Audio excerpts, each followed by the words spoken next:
Thinking Fast and Slow by Daniel Kahneman is one of the most famous books about how the brain works all time. Kahneman won a Nobel Prize in 2002 for his work in behavioral economics and how humans work in decision making. And that translated into developing this theory about how the brain actually functions, which is system one, system two, thinking fast, thinking slow. And this framing has really taken hold as the predominant way in which people interpret how the brain works. We have this instinctual fast mode of processing and this slower linear mode of processing that our brain uses to solve problems in the world. So this is known as dual process theory. And while it's been incredibly influential across all fields of life, there's a few massive questions that still remain. Specifically, the biggest question is, how does it work? What is going on actually inside the brain that enables this? And not only that, how do they switch between them? In what point do we go from system one to system two? How do they work together? And these problems have not been solved in neuroscience or in cognitive science until maybe, just maybe, there's a new solution that has arisen. So to really begin to understand what this mechanism could actually be, you have to really examine the questions themselves. So first of all, you have to ask, well, how does system one and system two actually work? And then you have to ask, well, then, like, how fast is system one? How actually fast is fast? And how actually slow is slow? And then you have to ask, well, then how do you still switch between them? How do they work together? What is mechanistically actually happening there? One of the biggest questions or problems that still arises in cognitive science is that from system one's perspective, it's generally thought of being, sure, fast, and it can explore a lot of options at once, but it can be imprecise and be prone to bias. But at the same time, it's extremely intuitive, and it seems to provide insights that arrive whole, answers to questions that in these aha moments that are extremely complete and very intuitive and very intelligent. So there's something going on here where it's not just this dumb, fast thinking, but it's actually something a lot more complex potentially going on that pairs with this slower, more linear mode of thinking. So Kahneman intuitively knew and through all of his research knew that these modes were real, that the brain does absolutely operate this way, zoomed out from a big picture, but he didn't have the mechanism. And so if you want the mechanism, if we need to find the mechanism, if we're looking for the mechanism, you need to have the physics and neuroscience that work from the ground up to support what these modes actually do. And so what does system one do? Well, it's massive parallel processing. It searches a wide landscape and can find intuitive patterns very quickly. And we know that system one is connected to flow states, and how these modes of processing actually arise is through this intuitive instinctual action. It's really smart, it's really fast, and it finds patterns where nothing else seems to exist. And when you consider that these insights, whether you're in the shower, or you're driving, or you're riding, or whatever it is, these insights arrive whole, and they're not really configured or assembled step by step. There's something else going on here that's recognizing patterns and connecting ideas at a really fast pace. And what's been shown, and we'll go into the science on all of this, is that classical computation itself can't do this in the power budget the brain has. I mean, the brain essentially operates at around the same power budget as a light bulb, around 20 watts. And so it shouldn't be able to outperform computers in some ways of parallel processing and parallel search, but it does, and it can. So what physics would actually enable this? And that becomes the fundamental question that you have to start from. What do we know about computation already? There's classical computation that, like a CPU, searches linearly, and then there's a GPU that searches more parallel and can do more computations at the same time. But there's also something else, and that's quantum computation. And on paper, quantum computation checks all the boxes we're looking for. But for decades, there has been basically one word that has shut down any conversation about quantum processes happening in the brain, which is decoherence. And Max Tegmark in 2000 famously argued that the brain is too noisy and too warm and too wet for quantum computation to take place, because he was coming from the perspective of quantum computing and the fact that you have to cool systems down to near absolute zero temperatures. So you have to spend unbelievable amounts of energy to cool down these computers to such degrees where the thermal noise and the decoherence just from the environment alone doesn't ruin these quantum states. And we can get into that later, but basically quantum states are really fragile. And if any information, photons hit them, they lose some of their coherence, and therefore the computation is ruined. So you have to maintain these really, really cold temperatures to preserve them. So he was like, well, this obviously would not happen in the brain. It's noisy and wet and warm. And how in the world could that possibly happen? So therefore, there's just no way it's happening. But that argument was essentially case closed for a while. But things started to change in around 2007 when Engel et al. Found that actually photosynthesis seems to be a quantum process. Well, how could that be possible in biology at room temperature, in the environment, outside, in plants, in leaves? That makes no sense from Tegmark's perspective. And so this debate continued for 13 years as evidence began to grow that it's plausible that quantum processes are happening in biology. In 2010, it was found that these processes could happen at physiological temperatures. And then in 2016, more evidence began to emerge that birds actually might be using quantum processes for migration. And it would solve this magnetoreception aspect of how they use the magnetic fields to figure out where they need to go for migration. And this debate continued to grow up until 2020, where a bunch of researchers got together, and Chow et al. In 2020 came to solve this problem, whether or not photosynthesis uses quantum processes once and for all. And what they found, I have another video on this specifically, but what they found was mind-blowing. And their conclusion was that the quantum mechanical process of decoherence, how information is lost, is literally how the mechanism works in photosynthesis. This is what directs the energy. The quantum mechanical laws are what guide the mechanism itself.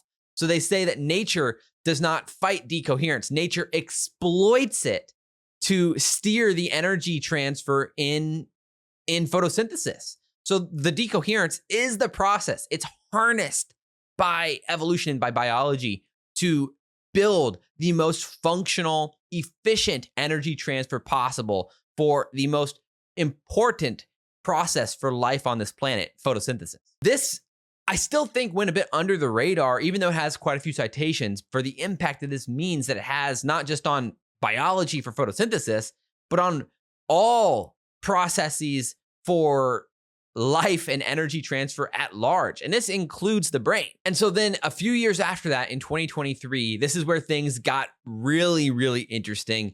And the landscape began to shift incredibly quickly. So Kalra et al. In 2023 directly measured quantum energy migration in microtubules, which are the protein lattices inside of every neuronal cell.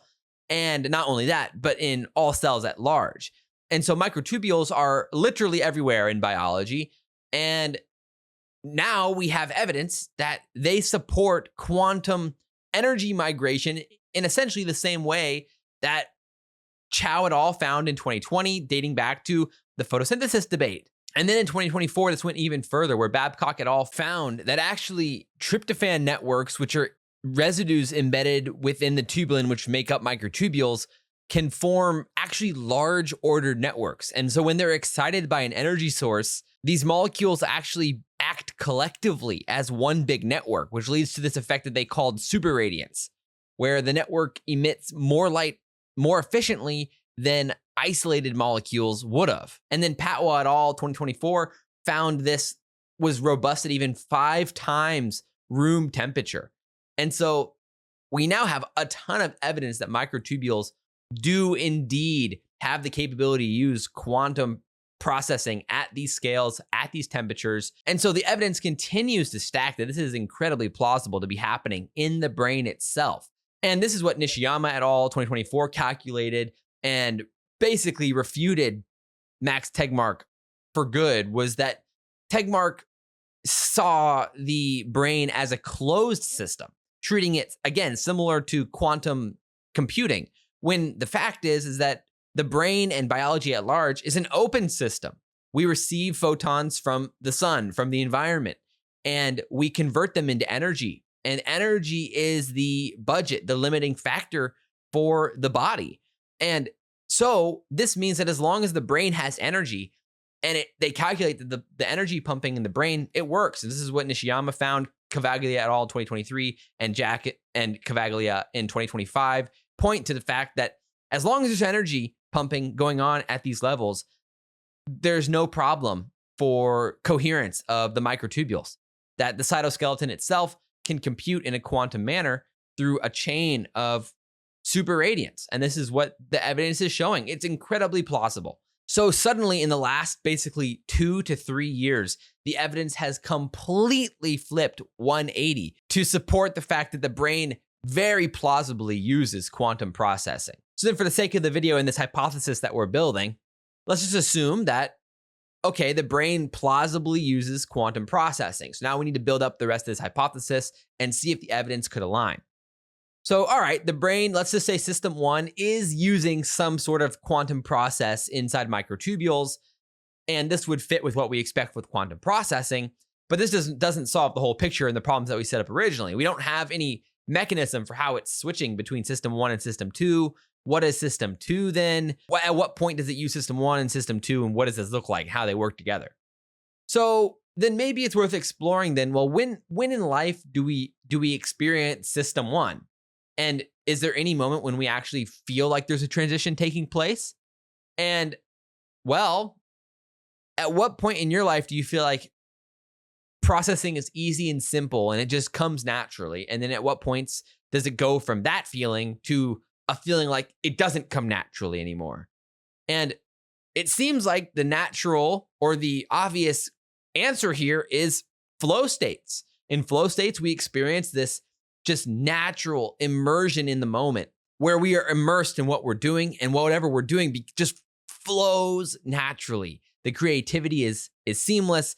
The action in the video game or the sport or the music recital or whatever it is just comes naturally, or the insight arrives whole. We have a new idea for how to move forward in the story we're writing, or a new idea how to solve a problem in the music that we're trying to do, a new movement in a video game that we never tried before, whatever it is.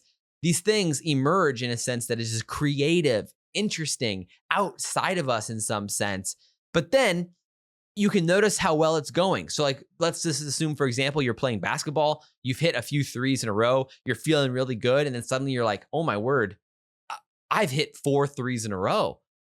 I have like 18 points this game. My career high is 22. Like, oh my word, I could have my career high in points today. And now suddenly you start thinking about how well you're doing in that moment, or whether it's, a music recital. You're like, wow, that sounded really good. And the second you notice how well it sounded is the second it becomes incredibly different, that the whole experience now loses that magic. And then suddenly it's like a struggle to do what just a few seconds ago felt easy.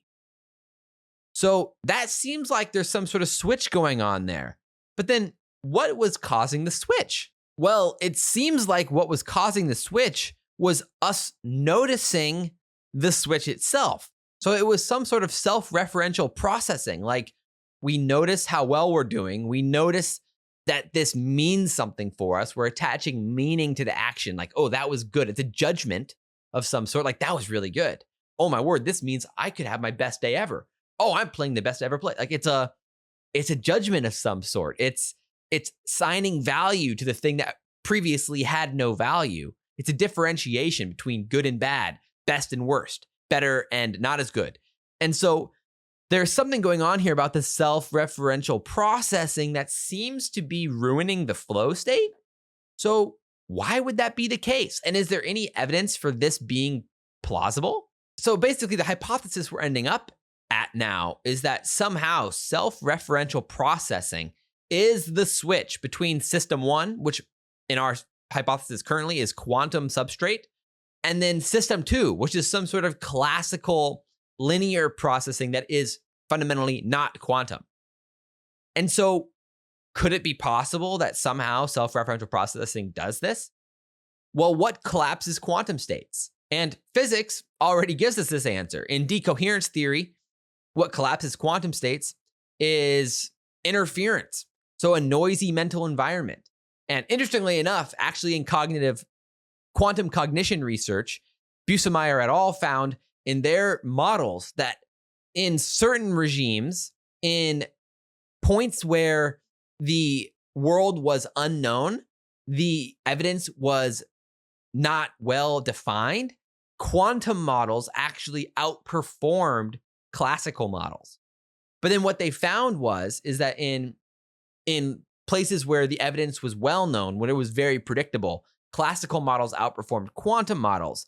What they showed is that the collapse, the switch between these modes would have been due to a noisy environment. And what they proposed was that some sort of noisy environment would create the collapse in this model. Okay, well, does self-referential thinking create a noisy environment? Think about what we discussed earlier with the coherence in microtubules. Is that what Cavaglia et al. Found and Jack's work with Nishiyama and others, that there was this threshold. Cavaglia found that there's a specific threshold at which would be quantum versus non-quantum in microtubules, at which point they would maintain quantum states, at which point they would not, and they would drop below threshold. So we can actually start to make a little bit of a prediction here on what we should be able to find based off of this evidence. What we should be able to find is that whatever does the self-referential processing should somehow change the energy budget of the brain. And this should enable for additional energy to be spent on quantum coherence. And not only that, but that when active, this self-referential processing should increase the noise in the brain, causing more information loss and decoherence, while also spending additional energy for the self-referential processing, which would reduce the amount of energy available for microtubules. So there's a prediction to be made here, and now we need to go to neuroscience to see if this is true. So this is where things get really, really interesting. In neuroscience, this paper is pretty mind-blowing. This is Carhart-Harris et al. In 2014, and they propose this entropic brain hypothesis in which they show or propose the fact that the brain operates on a spectrum of left and right, from entropy, chaos, exploration on one side to linear, predictable, organized on the other. Now, does that sound familiar? And that's what this paper starts to connect the dots here. That seems to sound a lot like System 1, System 2, but they're proposing a spectrum. So let's investigate the paper a little bit more here. So what they show is that the default mode network is what is responsible for self-referential processing. And this is referenced in Menon 2023 and many other papers. The default mode network is the home of the ego, your sense of self, your sense of a coherent narrative of who you are, what you believe about yourself, your identity, and not only that, but not just your identity, but how you relate to the world. So your beliefs about the world, how you fit into the model that you have constructed of the world around you, what the world means and how you mean to it. And the ego itself is a differentiation engine.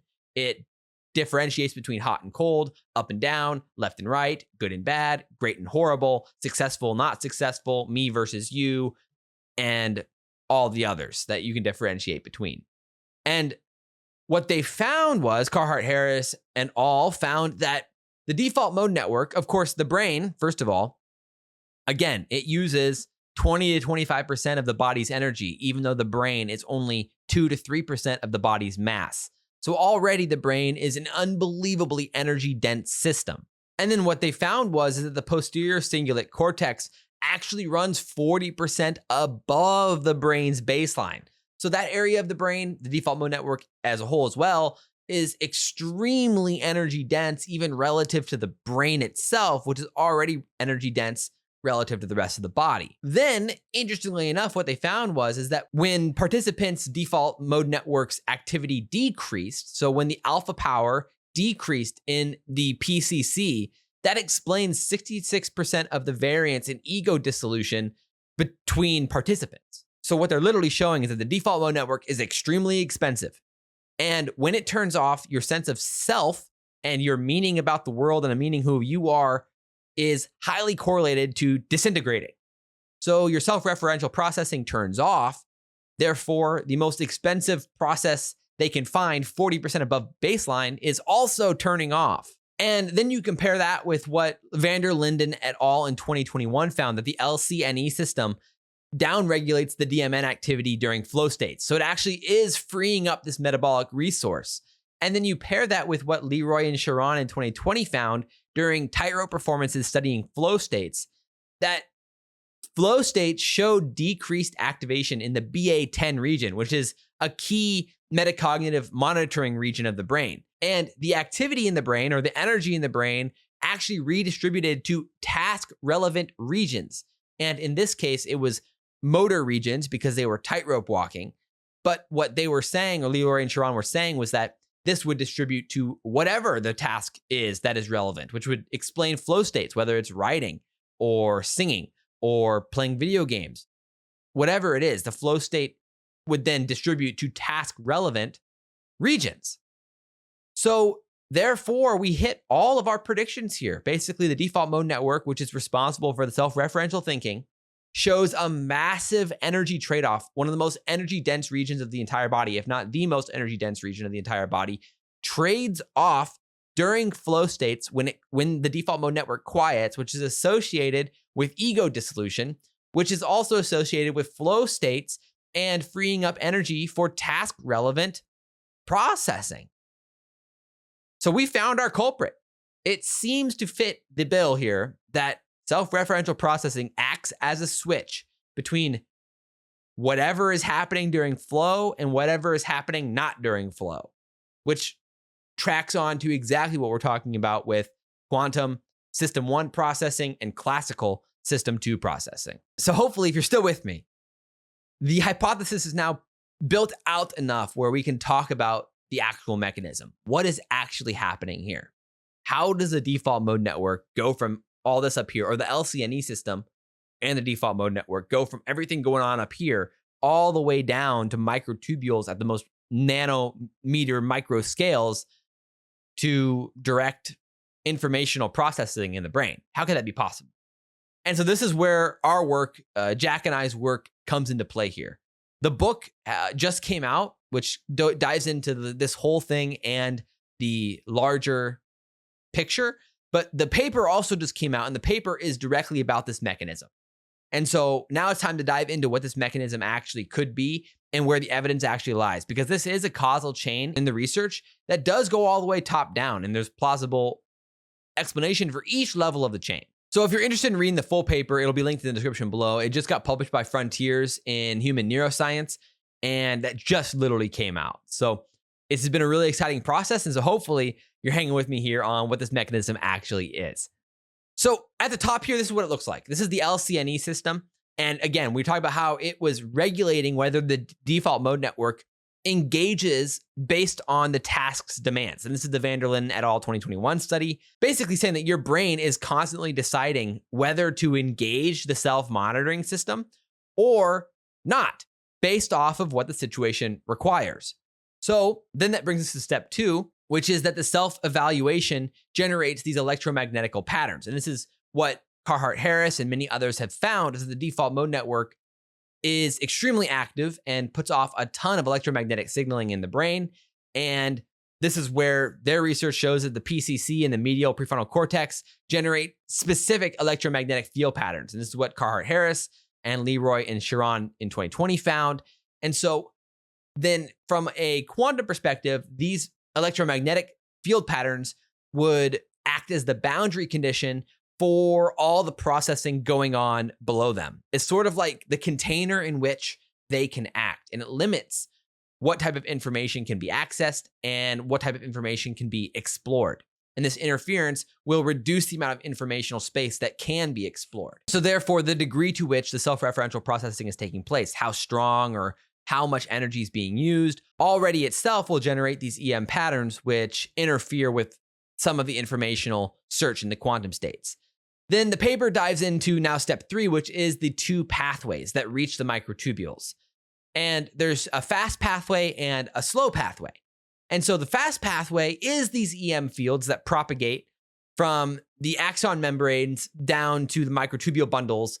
And that takes about 1 nanosecond, which is what we're proposing is through dipole-dipole interactions, which is evidenced through Panatsis et al.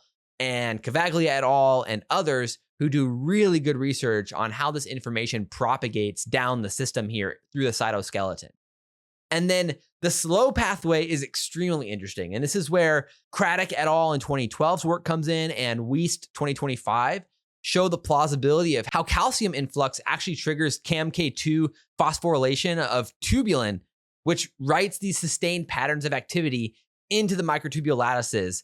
And these take like millisecond to second timescales to actually take place. So the information propagates slower, and it allows for storing intermediate patterns that then can be used to shape the landscape in a slower timescale.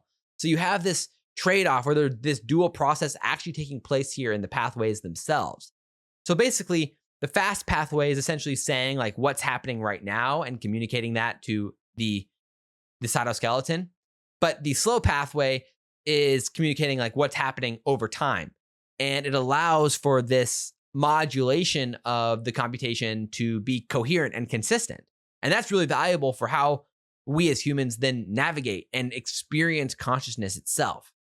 So then now you get down to step 4, which is the microtubule environment itself, which is where the coherence is happening and taking place inside the cytoskeleton. And so here is where the high self-referential activity would then create the noisy electromagnetic environment, which then translates to faster decoherence of the microtubules and therefore classical processing, aka system 2. So they can't search as far as they were before, and this forces the system to operate in a more classical regime, allowing the neurons to operate in their traditional informational capacity. But then in low self-referential activity, so in a cleaner environment, there's extended coherence, and this allows for more parallel quantum processing to take place. And again, as you can see here in the chart, this is because of the energy pumping that is freed up by the lack of self-referential processing. This enables more energy to be transferred to further outreaches of the brain that enable for a way larger pattern of informational processing to take place across the brain. Therefore, you get way more significant pattern recognition and retrieval of potentially of memory or of learned patterns in your past or information that you buried away a long time ago. And so the search space drastically expands as the heuristics aren't as needed because of the quantum processing taking place. And then therefore, when these patterns are found and when these bursts, alpha bursts are then shown in the data, you experience these insights or these aha moments, these moments of insight or flow that translate to feeling like information is arriving whole. So then that would be the switch. The switch is self-referential processing. The default mode network is shifting both the energy landscape and the electromagnetic landscape in the brain. And this is exactly what the switch is between system 1 and system 2. And so when in these linear regimes, the substrate is acting as classical processing. And in quantum regimes, it's acting as quantum processing. And the switch is this energy landscape and electromagnetic environment that distributes between the two. So now we can make some predictions or follow up on predictions about what flow states are and examine how this plays out in evidence, because we would expect this to be pretty obvious or felt inside of the experiential evidence of flow states. We already know that flow states require transient hypofrontality. That's from Leroy and Sharon in 2020. And so again, the mechanism explains this, that self-monitoring regions quiet down, therefore the coherence extends, and then parallel processing takes over. So that switch is shown in this transient hypofrontality for the task-relevant regions. And then importantly, Kunios and Beeman in 2009 and 2014 showed in regards to flow states and insights, that insights arrive with a gamma burst about 300 milliseconds before conscious awareness.